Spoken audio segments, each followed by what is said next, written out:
Hi YouTube, it's Lena, and I'm here today with 10 more products that I have hit pan on. This is actually the 10th one. So 10 products, 10th video, I think that's fitting. So this is just the stuff that I've hit pan on since the last time I filmed one of these. I will link all the previous videos down below. I am actually filming this a little early. I say a little early because I'm filming this before I update my Pan That palette, but I'm not going to post this until after because I don't want to spoil anybody. But I'm filming it before because another shadow that I hit pan on this year is almost done, and I want to show this before the shadow is completely gone so you can still see the color and everything. So I do have 3 products from last year that I'll talk about real quick. First, I have the Urban Decay Vice 2 shade in Dope. This was part of my Pan That palette last year where I was trying to hit pan on 10 shades and finish 10 shades. But here it is right here. Just a little bit of pan. I used this as an inner corner shade. I hit pan on it the 17th of December, actually. Next is a NARS single. This was from the Christopher Kane collection.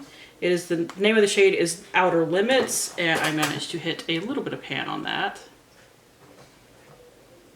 I mostly use this as like a topper shade. You can build it up to full opacity, but it takes a lot of layers, which is part of how I hit the pan, but most of the time I was just using it on top of other shadows. And I hit pan on this on the 21st of December. And for the final thing from last year, I was super proud of this. This is my MAC paint pot in soft ochre. I worked on this beast for the majority of last year. I was initially hoping to finish it, and I found out that wasn't going to happen. But I did manage to hit pan by the end of the year. And I would like to get back to working on this at some point, but I'm working on another eye primer at the moment. A much older one, actually. That's why I stopped working on this. But I hit pan on this the 29th of December. I came right in at the end. Now, as for everything that I hit pan on this year, the first thing for my Pan That palette, this is why I am filming this several days before I post it, and it is the shade Dominate, which is right here, this kind of cranberry red shade. As you can see, it is almost done.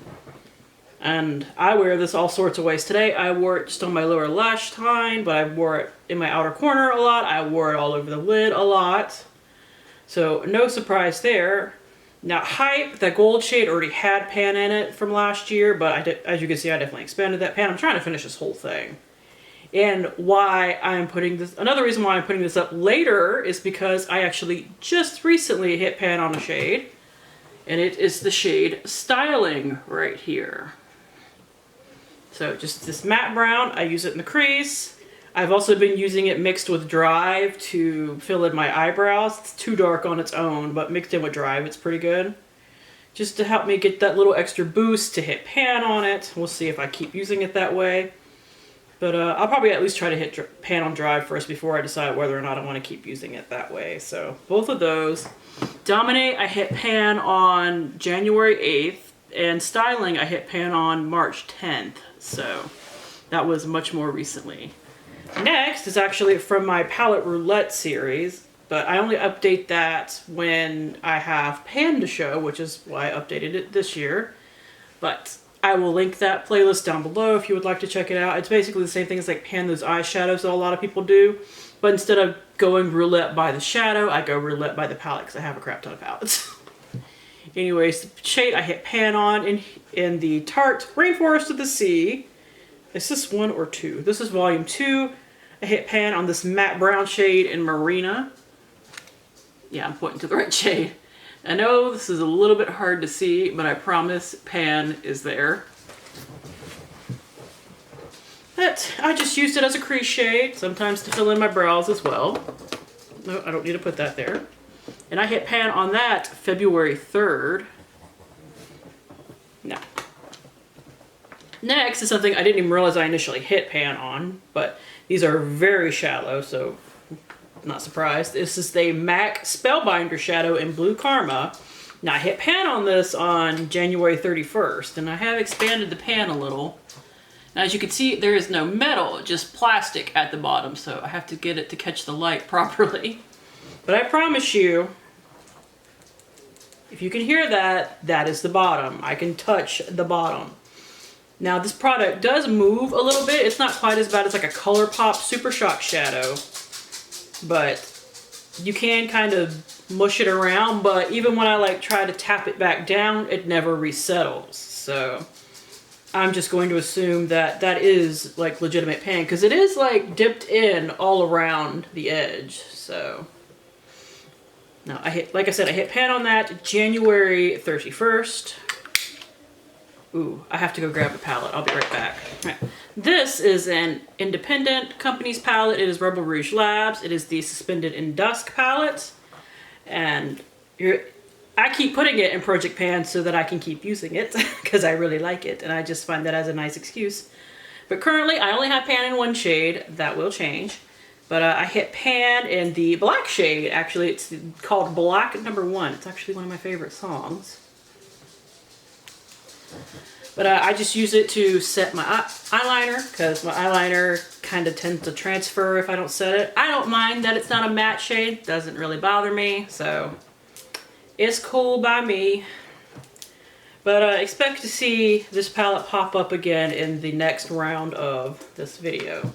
I had left this across the room because I was putting a shade in an upcoming Project Pan and I needed to grab it to actually get the name of the shade. And finally, this was a huge surprise. If you saw my Child of the 80s Project Pan, you have seen this, although the pan has expanded. This is actually a palette in my Project 20 uses, which will be updated this month because I have been using this palette. I have been using the white shade in here to set my primer.